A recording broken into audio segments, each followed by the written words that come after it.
What's up, everybody? Just want to remind people before I start this video to subscribe to the channel, share the video, likes, all that. Definitely trying to grow this. And pretty soon I'm going to start, I'm going to get like a different background, do a little bit more pre recorded videos, with the logo and all that stuff. But, it's convenient just doing these videos on the drive to work. Now, also, too, with some of the videos I'm going to do later. It's going to be more research based. I'm going to have topics. I'm going to do those at least once a month and go real in depth with some issues that I think is under discussed. And I definitely want to bring those to the light and to the table. Now, uh, if you've been watching the last few days, I did the preview for the Democratic debate on CNN and did the first night review and just the recap for the second night. I did not like this debate at all. To me, it is even worse than the first night. Very little real policy discussion. You know, um, in these debates, it's a lot of superficial policies discussed, and it's really annoying. The format is not good. To explain detailed policies in about 45 seconds, I mean, you can't really do that. In the way CNN designed it, it was more about the drama than it was about real issues and how it affect people's lives. I hate the framing of the questions. And on top of that, on this night, I didn't really like the candidates that was on the second night. I mean, so let's just start from the beginning. Um, Kamala Harris and Biden was getting into it about healthcare. And partly because both of their health care plans have holes in it. Now, Kamala Harris been all over the place with her health care plan. One day she'll say that she want to get rid of all private insurance. Then the next, no, I didn't really mean that. And I think you do that when you don't have a core belief. I think Kamala Harris is an extremely talented politician. I think she's really good at debating, especially like in the Senate hearings. But she might be a better senator than presidential candidate. Even though I do think she still had the potential to catch fire because she does have, you know, talent in the political arena. But she really struggles when it comes to breaking down healthcare. It seems like she memorized a whole bunch of stuff and don't really have a thorough core belief, you know. I think that come across, especially when you've seen the night before, when you've seen Elizabeth Warren and Bernie Sanders talking about their healthcare proposals. Hers don't really seem as authentic, at least in my opinion. Now, Biden plan is really not much of a plan at all. And the problem with his is basically the Affordable Care Act or Obamacare continue, which, you know, the Affordable Care Act shouldn't have been meant to be the end all be all. It helped. It gave almost 30 million people access to health insurance, but it still left a lot of people out and still didn't really control healthcare costs.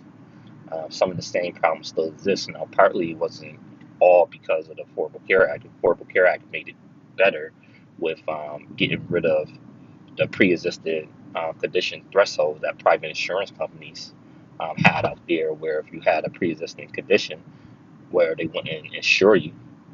Um, but the act was supposed to be a little bit better. If you remember, it was supposed to mandate that all 50 states take the Medicaid expansion. What happened? A whole bunch of attorney generals sued the Obama administration. They tried to get the whole act thrown out. But a surprise move, Chief Justice Roberts actually agreed that the law was constitutional because it was a tax, but he got rid of the Medicaid mandate. And that hurt the act a lot because what that did is it gave the states options, the option to opt into the Medicaid expansion. Now, most of the states with Republican governors did not take that Medicaid expansion, which have cost lives. Um, and the other thing about Biden plan, he says that he's going to do a public option. I don't believe him. And that's the main thing when it comes to politicians. It's not only their plans and policies, it's like, do you actually believe they will fight for the policies? Will they actually pursue it? And I don't. You know, hi- Biden whole record, there's nothing in his record for me that says that he would actually fight for a public option. It just doesn't. It just doesn't. So I don't believe him. I don't feel Kamala Harris is passionate on healthcare. Um, and beyond that, I just don't think it was a lot of substance in the debate. There's a lot of attacks, some warranted, definitely some warranted. I thought Kamala Harris had a good first debate, but she wasn't really challenged on her record. This time, I think Tulsi Gabbard mauled her. Like, um, I don't know. It's two different things, right? I don't. You could say why wasn't Kamala Harris prepared for the attack because Gabbard had telegraphed that she was going to go after Harris, but at the same time, as I said in the other video, Kamala Harris as Attorney General of California record is horrible. I think she's been a pretty decent to good senator. She's been pretty decent to good U.S. senator, but as California Attorney General, she have a terrible record. That's all you gotta do is a little bit research, and you can see the truancy. Her putting parents in jail for children missing a certain amount of days, which is a problem, but that's not the solution. Her against the legalization of marijuana, and that Tulsi Gabbard brought up the marijuana issue, and what Tulsi Gabbard said was 100% correct. It was no fabrication, and you see, if you watch the debate, Kamala Harris didn't have a good defense on it. She actually did fight against legalizing recreational marijuana and laughed when she was asked if she ever used it. And it's like two different videos of her laughing about legalizing marijuana. It's not a joke. There's so many people that have went to jail and been put in prison industrial complex off of something stupid like marijuana, which should be legal. It definitely should be legal. So bad moment for her. Withholding evidence for death row cases. I mean, everything Tulsi Gabbard said was actually fact. And like I said yesterday, I think I like Tulsi, but I think the attack she did before wasn't that effective. I think if she would have said that her record, Kamala Harris' record as a Attorney General in California, make her unqualified to be president, I would have been a little bit. I would have said, okay. I just didn't like the fact that she said her foreign policy record make her unqualified, especially when you have so many other unqualified people running. I didn't like that because a lot of non-black people use the you say that black people's unqualified for certain stuff and is at a different standard. So I think she should have switched the attack. But regardless of that, her attack on Kamala Harris' record as Attorney General was very effective, and I think that derailed Kamala Harris' entire debate after that. And she wasn't doing that great to begin with. She just was off. She didn't seem like she had a lot of energy. Was not a good debate for Kamala Harris at all. So I thought Cory Booker had a pretty decent night. Like the thing about Booker is this, right? Again, I don't believe a lot of stuff he says. Sometimes he says good stuff. He did work to get the first act through Congress, first step to criminal justice reform. I give him credit for that. But I don't know. Like it rubbed me the wrong way when he was one of the people that voted against having drugs imported from Canada. He tried to make up all these excuses and try to say, "Oh, well, the reason why I did this was FDA." I don't believe it. I just don't believe it. But as far as last night, I thought he had a pretty decent night, attacking Biden on his record with race, especially the '94 crime bill. Biden tried to hit him back with when he was mayor of Newark, which I got to do a little bit more research on. I know that he had very mixed reviews when he was mayor of Newark, but as far as the police department thing, I got to do a little bit more research on that. I don't really want to touch that till I do my thorough research on that part of it. But to, but I just don't like the media spin on stuff too. To media credit, they did admit that Biden didn't really have a good night, but um, I think it was CNN that's tried to compare Cory Booker time in Newark to Biden writing the '94 crime bills. Is no comparison. You can try to justify it 10 ways to Sunday. I don't care what you do. There's no justification for that crime bill. I mean, like I said, Bernie Sanders, although he voted for it, which is a strike against him for me as well, but he did predict a lot of the stuff that was going to happen if you pass that crime bill. And if Bernie Sanders knew that, that means that people was actually had that point of view during that time period. So I give Biden no slack on that. And he was bragging about the crime bill, like Booker said, up till 2015. I say even beyond that. He was bragging about it when he announced his run for president. So like I'm not trying to hear none of that from Biden. Biden is a terrible candidate. I think if Biden goes against Trump, it's going to be a tough election. Biden is very, very vulnerable, and I don't know where everybody get that he's so much better and he's the best chance that Democrats have to beat Trump. How? I don't see it. He got the same weaknesses as Hillary Clinton. He's weak on trade. I don't think he's going to energize most of the base. Like, I think the only people that really like Biden is old people of all races. I know like a lot of older black people like him, but older people in general. But beyond that, I don't know who he excites. I think it's going to be a long general election if he's elected. I think he's one of the worst candidates that we can nominate. So, and he's about to be 78. And it's not just his age; he acts and moves old too. But let me get off that.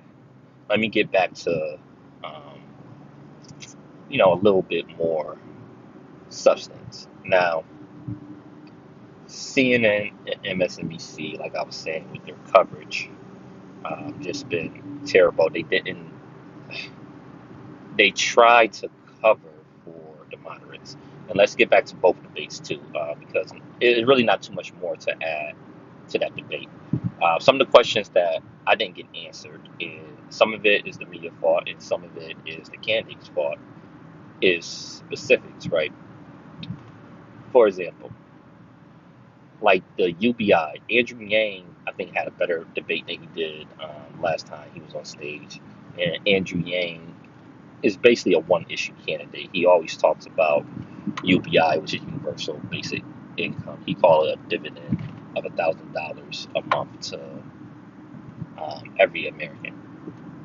Basically, it's giving you $1,000 a month, and I don't know. I'm so with his idea, but they didn't really ask some specifics on it. Like UBI idea been around for a while, but like I wanted him to be asked, okay, do you say that we're close to wealth gap, but if you're giving everybody $1,000 a month, it might increase the wealth gap because for people that's getting social assistance in his plan, you have to choose between $1,000 a month and your social assistance. So for those people, that's not an extra $1,000 a month for them. It might be an extra, you know, 200, 300, few $100 a month. That actually going to increase the wealth gap. So just like stuff like that. Cory Booker wasn't asked about his main economic proposal that he says that's going to close the wealth gap, the baby bonds. And I actually like the baby bond program, and Cory Booker never talks about it. If he pushed that more, I think he might be in a better position, instead of just going around blabbing about whatever. But and Cory Booker didn't make up the baby bond proposal. That's another idea that's been around a while, and basically, that's the U.S. government to every child born will give them a bond, and it increase over time. Of course, the poorer you are, the more the bond would be, but everybody gets it, and by the time you turn 18, depending on your economic status, it could amount to $25,000 or something like that, right? But the more aggressive baby bond proposals, some that's doubled, like 50,000. So I would love to ask Cory Booker, like, why is your proposal a little bit more toned down than the original baby bond proposal that other people have came up with? And do you think it would close the wealth gap between black and white people as much as the original proposal? Just stuff like that, like getting into real policy. And I know why they don't do it, because drama sells, but I think we got to start thinking about politics a little bit differently, just because it's a critical time. It's a critical time. I mean, a lot of people have been suffering. Um, a lot of the progress we have made seem to have been reversed. And we just got to get a little bit more serious, actually, a lot more serious. And I see why people don't pay attention to politics watching these debates. I mean, it's very frustrating. But, I guess it is what it is. So, going forward, after these two debates, I don't know how much the polls going to really move, because I don't know how many people was paying attention to the debates. I think Marianne Williamson helped herself immensely. I see that she's been the number one search candidate. And, like I said, I don't really, as far as all the other issues, I'm lukewarm about her, but like, I really want her to be in the next debate. And I'm glad she getting the shine she getting, because we need her voice out there. We need somebody talking about race in such a passionate and articulate manner as she does, because besides her, nobody talk about race in the field quite like Marianne Williams, or even go anywhere close of articulating why black people need reparation and the plight of black people. Um, Also, I wouldn't mind Julian Castro, going forward. I don't know if he got enough donations or high enough in the polls to make the next debate, but um, I like some of his answers, even though his record as HUD secretary is, eh, eh, I don't know. But like, I think his voice is needed. I like where he goes when it comes to matters of race as well. So I want him to continue forward as well. I think Elizabeth Warren helped herself. I think Bernie might have helped himself, but again, I don't know how that's going to reflect in the polls. So we'll see going forward. But that's it for now. And I'm going to definitely start doing a little bit more battle rap talk as well. I'm going to do these politics talks every morning, but I'm definitely into battle rap and hip hop too. So if you a hip hop fan, and even if you're not a battle rap fan, stay tuned. You might look up some battles, man, because it's real interesting stuff. So start getting into that as well. But thanks for the support. Again, subscribe, share the video, all that good stuff, and peace.